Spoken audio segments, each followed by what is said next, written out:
नमस्कार। मोहन यादव मध्य प्रदेश के होंगे अगले मुख्यमंत्री। मध्य प्रदेश में विधानसभा चुनाव में स्पष्ट बहुमत से जीत दर्ज करने के हफ्ते भर से अधिक समय के बाद भाजपा ने मोहन यादव को मुख्यमंत्री के तौर पर चुना है।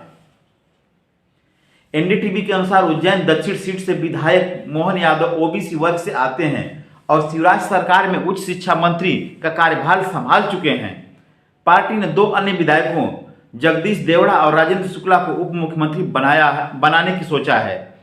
मंदसौर जिले के मल्हारगढ़ से बार विधायक रहे देवड़ा शिवराज सरकार में वित्त मंत्री थे। रीवा सीट से विधायक राजेंद्र शुक्ला भी 2013 में शिवराज सरकार में मंत्री रह चुके हैं। वहीं मुरैना की दिमनी सीट से भी चुनाव जीतने वाले केंद्रीय मंत्री नरेंद्र सिंह तोमर को विधानसभा अध्यक्ष बनाया गया है। भाजपा ने राज्य की 230 विधानसभा सीटों में से 163 सीटों पर विजय हासिल की है। बहुमत का आंकड़ा 116 था। कांग्रेस के खाते मात्र 66 सीटें आई हैं। सुप्रीम कोर्ट ने नरेंद्र मोदी सरकार द्वारा अगस्त 2019 में जम्मू और कश्मीर में अनुच्छेद 370 को निरस्त करने और सूबे को 2 केंद्र शासित प्रदेशों में विभाजित करने के निर्णय को वैध बताया है। रिपोर्ट के अनुसार सीजेआई डीवाई चंद्रचूड़ की अगुवाई वाली पीठ ने कहा कि अनुच्छेद 370 एक अस्थायी प्रावधान था और इसे निरस्त करने वाला संवैधानिक आदेश पूरी तरह से वैध है। इसके साथ ही अदालत ने 30 सितंबर 2024 से पहले सूबे में विधानसभा चुनाव कराने के निर्देश दिए हैं। इस सवाल पर कि क्या जम्मू कश्मीर में भारत संघ में शामिल होने पर इसकी आंतरिक संप्रभुता बरकरार रही, पर अदालत ने कहा कि ऐसा नहीं है। अदालत ने लद्दाख को केंद्र शासित प्रदेश बनाने को वैध माना है। फैसले में यह भी कहा गया है कि इस संबंध में राष्ट्रपति द्वारा शक्ति का उपयोग वैध था और दुर्भावनापूर्ण नहीं था। कोर्ट ने जोड़ा कि अनुच्छेद 370 को हटाने की अधिसूचना देने की राष्ट्रपति की शक्ति जम्मू कश्मीर की संविधान सभा के भंग होने के बाद बनी रहती है। पीठ ने यह भी जोड़ा कि केंद्र के हर फैसले को चुनौती नहीं दी जा सकती। इस फैसले को चुनौती देने वाली याचिकाओं पर 2 अगस्त 2023 से शुरू हुई सुनवाई के बाद 5 सितंबर को अदालत ने अपना फैसला सुरक्षित रख लिया था। अगस्त में हुई सुनवाई से पहले यह मामला अदालत में 3 साल से अधिक समय तक निष्क्रिय पड़ा था, जहां इस साल से पहले इसकी आखिरी लिस्टिंग मार्च 2020 में हुई थी। टीएमसी नेता महुआ मोइत्रा ने लोकसभा से उनके निष्कासन के खिलाफ सुप्रीम कोर्ट का दरवाजा खटखटाया है। बार एंड बेंच के अनुसार यह घटनाक्रम तब सामने आया जब जय होड्राई और निशिकांत दुबे के खिलाफ दिल्ली हाईकोर्ट में दायर मानहानि का मामला सोमवार सुबह सुनवाई के लिए आया। भाजपा सांसद निशिकांत दुबे द्वारा मोइत्रा पर लगाए गए कैश फॉर क्वेरी के आरोपों को लेकर लोकसभा की एथिक्स कमेटी की सिफारिश पर उन्हें शुक्रवार को सदन में निष्कासित कर दिया गया था। महुआ ने इन आरोपों का खंडन किया और कमेटी की कार्रवाई को कंगारू कोर्ट करार दिया था।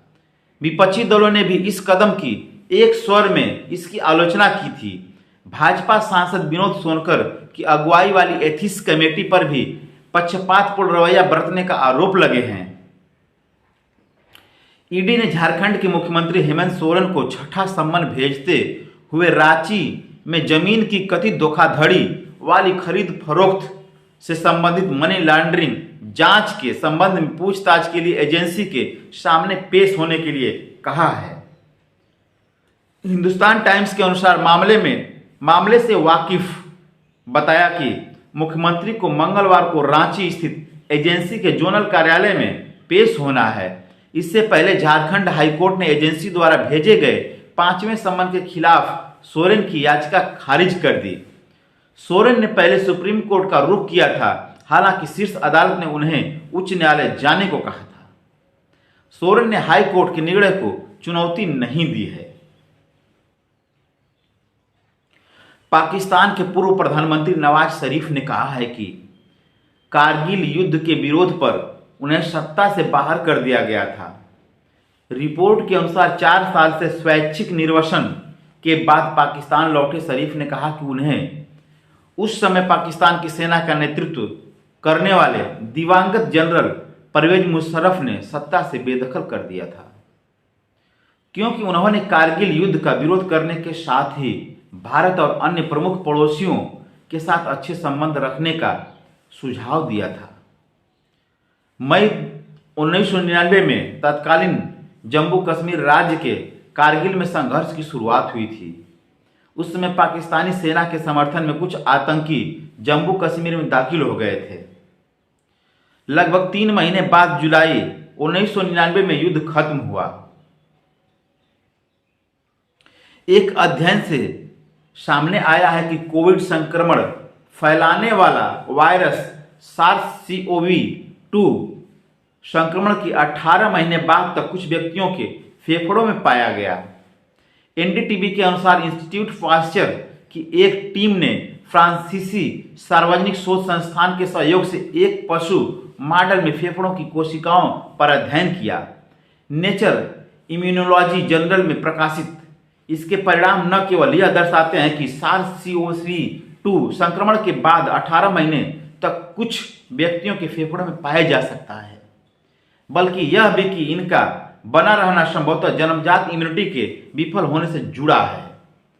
शोधकर्ताओं का कहना है कि कुछ वायरस शरीर में संक्रमण पैदा करने के बाद शरीर में अज्ञात तरीके से बने रहते हैं, जिन्हें वायरल रिजर्वेयर कहा जाता है, जैसा कि HIV में होता है, जो कुछ इम्यून सेल में छिपा रहता है और किसी भी समय पुनः सक्रिय हो सकता है।